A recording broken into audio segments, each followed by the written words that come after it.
Trey's decided he's actually going to explain what he saw in this face. Come on, 1 + 1. Don't be shy. Give us your 2 cents. Tell us what you saw. Eyewitness count here. So when I saw here. the face in front of the, in between the trees, the face was it kind of looked different. The eyes were black, it had a big mouth, and the actual face was kind of white, and I could see black hairs on the top. It was kind of spiky. About it. I mean, it was only just a quick view, And it was quick kind sight. of like, and it was on 4 legs. 4 legs? How do you see on 4 legs? Behind I the saw 4 tent. legs. Behind the tent? It wasn't behind the tent. It was on the actually side of the kind of tent. just off to the side of it. Oh, I thought it was right behind it. So you're telling me that it was on all 4s?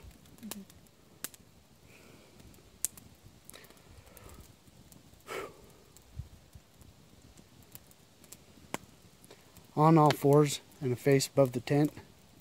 Yeah, that's... All 4s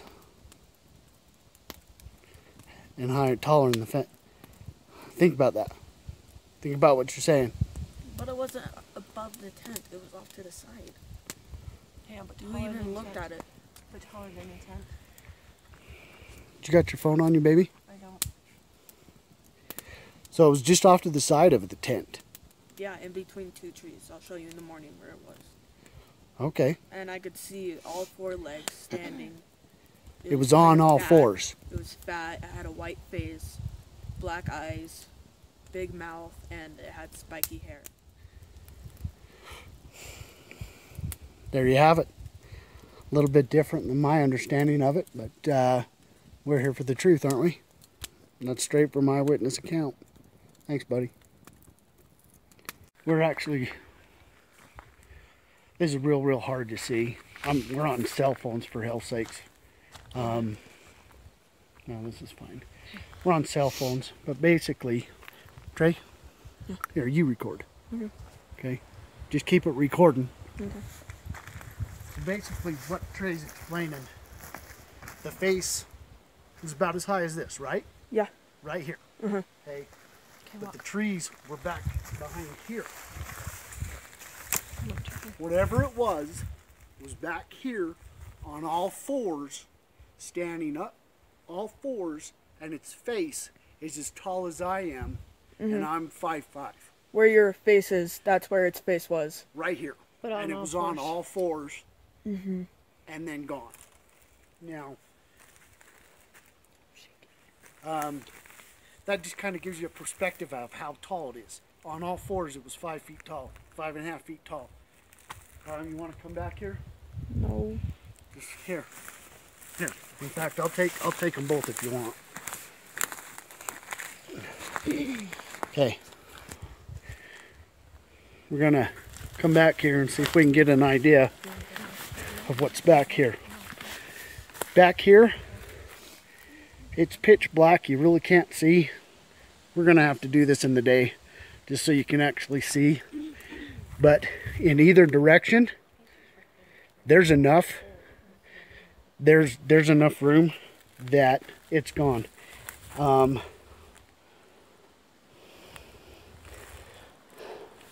It's soft enough.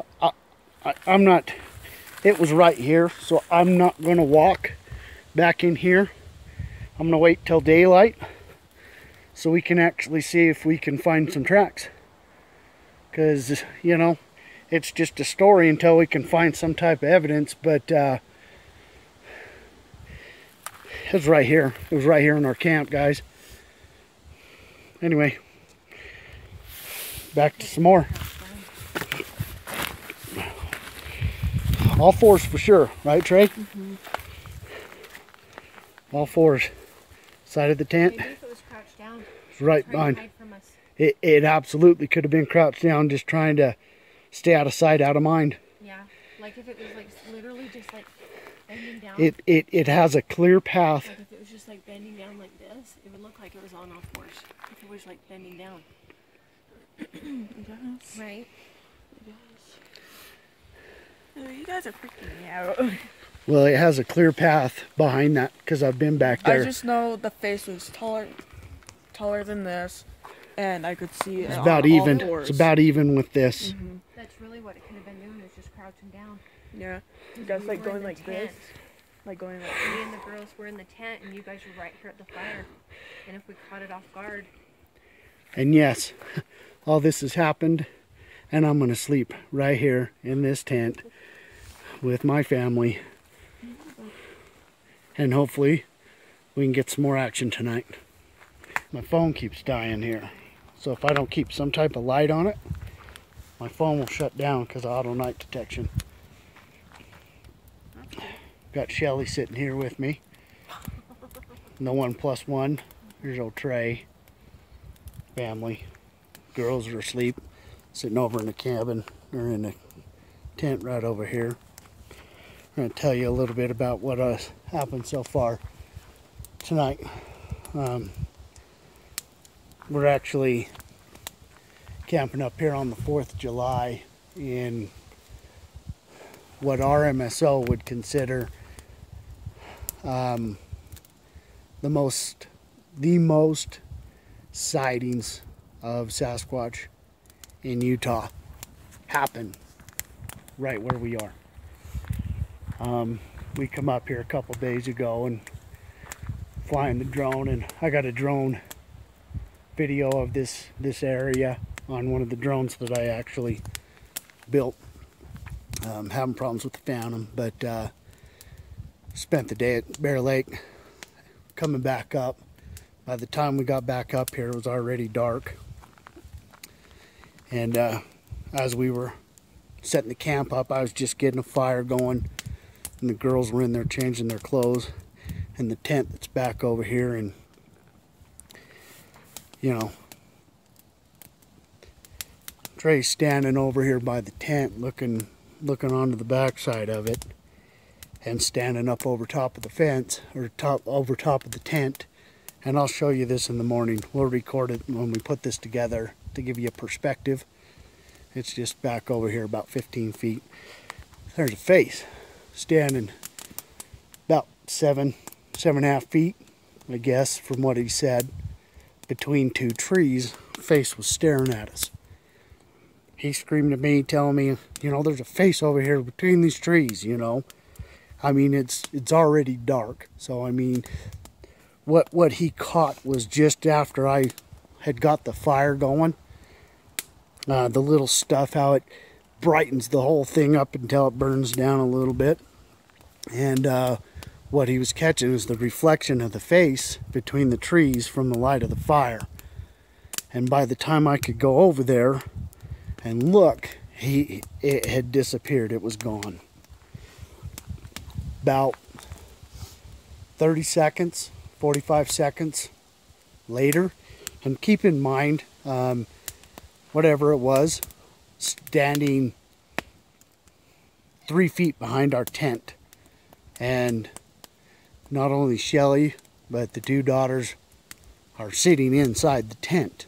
But anyway, about 30, 45 seconds to about a 90 degrees off to the right, we could hear something take off through the trees.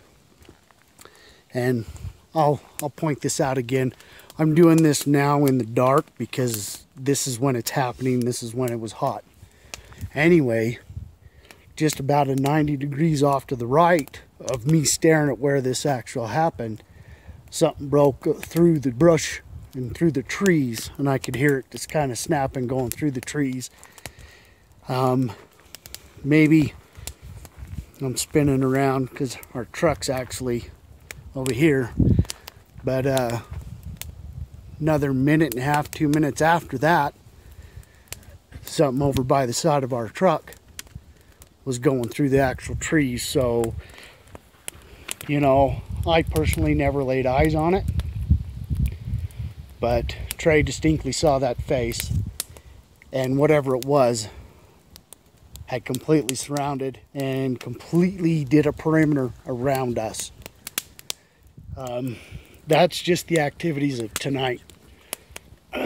Last night, in the same place behind our tent, last night sounded like maybe 50, maybe 75 yards into the trees. We had 3 distinct wood knocks. Boom, boom, boom. You know, I obviously didn't see anything, just something that had actually happened and occurred. Had a good howl. Wasn't a howl, it was more of a scream that it took off. It was, I don't know, it was quite a bit in the distance. But it lasted for, how long you say, Sally? 15, 20 seconds maybe? Yeah. Which is pretty crazy. And that was, I don't know, maybe half hour after we heard the wood knocks.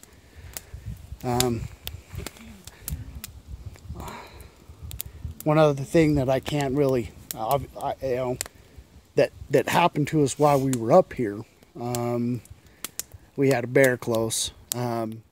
So obviously there's some bears up here. We had it growl a couple times. Personally, I think it smelled their dogs, and basically was just letting them know, I'm here, don't mess with me. Typically bears don't like dogs. They smell dogs, they usually go the other direction, but this is more than once that we've actually had a bear near our camp growling.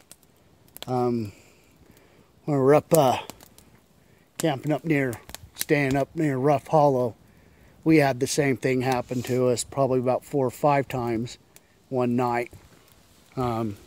Just right out by where our trailer was. We were around the fire, and same thing. A couple growls, about 3 or 4 of them, about 5 minutes between each other, as it basically went around our tent, around our camp. Pretty sketchy stuff when you're out in the middle of the wilderness. We are literally in the wilderness, you know. It's a beautiful place. We'll show you in the morning, and you're actually going to get to see some aerial footage of this area, and I'll point out at the time where a lot of this actually happened. But we've had a heck of a good experience up here, and honestly, we're going to be doing this a whole lot more. So we'll keep it coming. Keep on watching, because we're going to keep on squatching. It rains the entire next day, and Derek's unable to do the investigation during daylight around the camp that he wanted to. He leaves his tent up to come back at a later time. We come back 2 days later, bring up Kelly's trailer, and set it up for camp. And then Kelly and Jenny come up 2 days later to take a look around. We do a little bit of check-in, set up some game cameras with Mike Hansen, Derek Wright, and Kelly Shaw on the 7th, and then on the 11th, Jenny and Kelly come up for 3 days to take a look around.